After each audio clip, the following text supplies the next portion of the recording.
열왕기상 1장 1절에서 10절을 살펴봅니다.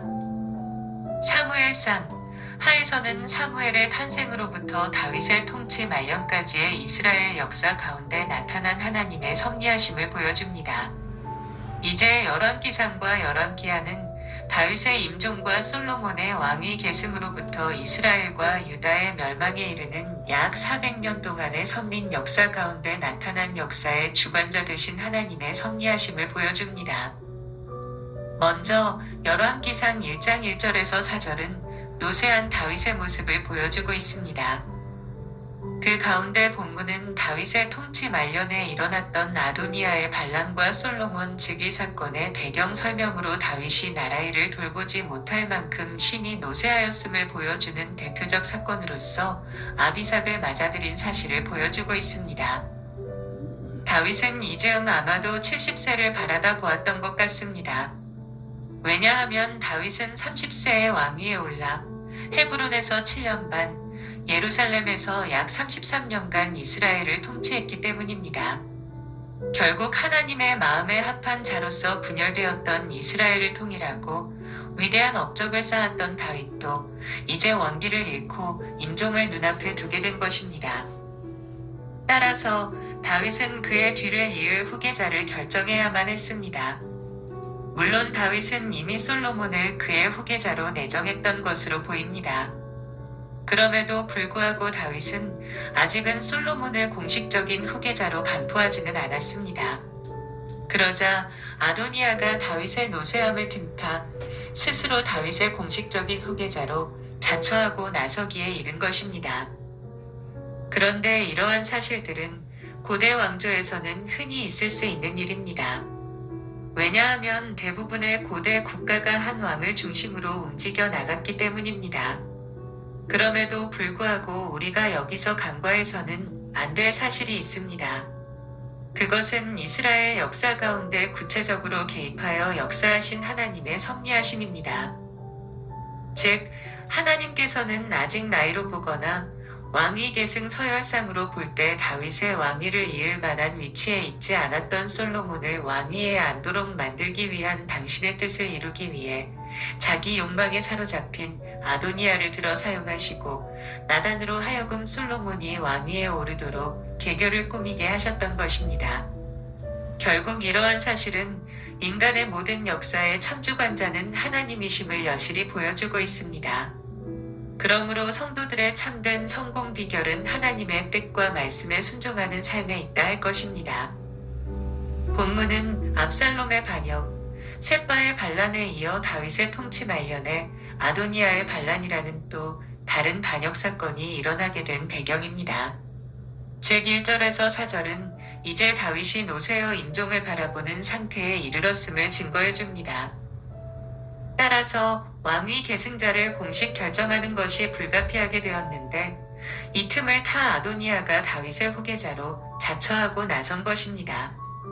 한편 본 단락에서 다윗의 노쇠함은 그것을 해결하려는 인간의 분주한 노력에도 불구하고 해결할 수 없는 것으로 나타나 있습니다. 즉, 통치자의 노쇠는 국가적 중대사임으로 신하들은 다윗을 찾아와서 그에게 치료 방법을 제시하고 허락을 구합니다. 그리하여 다윗의 허락을 얻은 그들은 사방을 찾아 단임 끝에 한 처녀를 구해와 그녀로 하여금 다윗을 시중들게 합니다.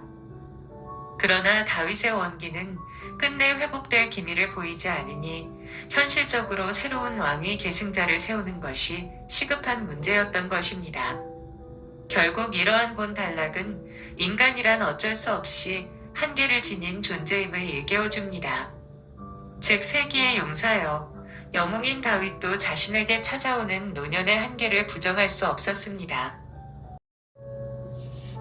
그러므로 우리는 이와 관련하여 지위, 재능, 소유에도 불구하고 인간은 여전히 한계 있는 존재임을 철저히 깨달아 우리의 목숨이 다하는 그날까지 우리에게 삶과 기타 모든 것을 허락하신 하나님을 경외하며 그분의 뜻 가운데서 삶을 영위해야 할 것입니다. 열왕기상 1장 5절에서 10절을 살펴보겠습니다. 아도니아의 반역에 관한 내용입니다. 1에서 4절에서는 다윗이 심히 노쇠하여 국사를 감당하기에는 이미 기력이 쇠진했음을 살펴보았습니다. 이제 본문은 그러한 다윗의 무기력함을 이용하여 야심과 아도니아가 군사 지도자 요압 및 종교 지도자 아비아달과 모의하여 스스로 이스라엘의 왕으로 자처했음을 보여줍니다. 아도니아는 아마도 첫째, 그가 비록 다윗의 넷째 아들이기는 했지만 현재 살아있는 다윗의 아들들 가운데 최연장자로 왕위 승계 제일이었고, 둘째, 다윗의 총애를 받았을 뿐만 아니라 셋째, 요압 및 아비아달 등의 충동으로 말미암아 교만해져 왕위 찬탈을 계획했던 것으로 보입니다. 그래서 그는 압살롬의 모반대와 같이 자기를 위한 사조직을 만들었고 모반의 장소까지 미리 정해두었습니다. 그러나 아도니아는 왕을 세우고 패하는 일이 하나님의 주권적인 사역임을 깨닫지 못했습니다. 또한 교만이 패망의 선봉임을 망각했습니다. 결국 아도니아의 왕위 찬탈 계획은 솔로몬을 통하여 당신의 신정 왕국을 이끌어 가기를 원하셨던 하나님의 섭리로 말미암아 완전히 수포로 돌아가고 말았으며, 솔로몬은 하나님의 예언대로 다윗을 이어 이스라엘의 왕위에 올랐습니다. 본문은 아도니아가 돌연히 자기 부친 다윗에게 반기를 들고선 스스로 차기 이스라엘 왕으로 자처하는 장면입니다. 이러한 아도니아의 모반 행위는 앞서 압살롬의 반역 행위와 매우 흡사한데 특히 다음과 같은 점에서 더욱 그러합니다. 병거와 기병과 호위병 50명을 예비함, 군지휘관 요압과 제사장 아비아달을 거사 핵심 인물 포섭함, 사전에 거사의 장소까지 지정해 둠.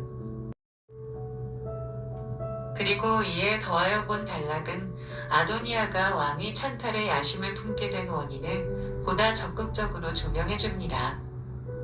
그것은 곧 자신의 형들이 모두 죽은 현 시점에서 아도니아가 왕위 계승 서열상 제1위였다는 점입니다. 또한 그는 압살롬과 마찬가지로 용모가 준수하였으며 다윗의 총애를 받고 있었다는 점입니다. 그렇지만 이 모든 것에도 불구하고 보다 결정적인 점은 아도니아의 교만입니다. 즉 그는 하나님의 뜻이 무엇인지를 묻지도 않고 스스로 높여 왕이 되려 하였던 것입니다. 그러나 이상과 같은 원인과 사전에 치밀한 준비를 거쳐 일으킨 아도니아의 거사도 결코 하나님께서 예정하신 왕 솔로몬의 즉위를 막지는 못했습니다. 오히려 이는 솔로몬의 즉위 시기를 앞당겨 주었을 뿐 아도니아의 거사는 여지없이 회파되고 말았습니다. 여기서도 우리는 참새 한 마리조차도 땅에 떨어지는 것은 하나님의 뜻이 아니고서는 결단코 일어날 수 없다는 진리를 발견하게 됩니다. 즉 인간의 생사와 모든 역사는 하나님의 주권과 섭리하에 온전히 주장되고 있는 것입니다. 한편 이상의 재반 사실에도 불구하고 결코 간과될 수 없는 한 가지가 있습니다. 그것은 곧 본 단락의 아도니아 반역 사건 역시 무죄한 우리아의 피를 흘리게 한 다윗에 대한 하나님의 여러 심판들 중 하나라는 점입니다. 즉 한때의 정욕을 못 이겨 저질렀던 다윗의 죄악은 다윗이 늙어 죽을 때까지 두고두고 그를 괴롭히는 보응을 가져왔던 것입니다.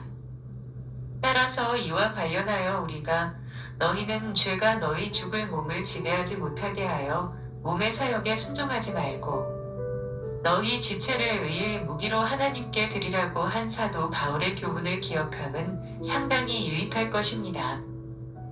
이러한 사실에서 우리는 다음 몇 가지 사실을 교훈받게 됩니다. 첫째, 하나님의 뜻을 방해하려는 인간의 어떠한 계획도 결코 성공할 수 없다는 것입니다. 둘째, 하나님께서는 모든 인류 역사의 참주관자라는 사실입니다. 셋째, 하나님의 뜻을 거스려 교만히 행하는 자의 길은 멸망이라는 점입니다. 감사합니다.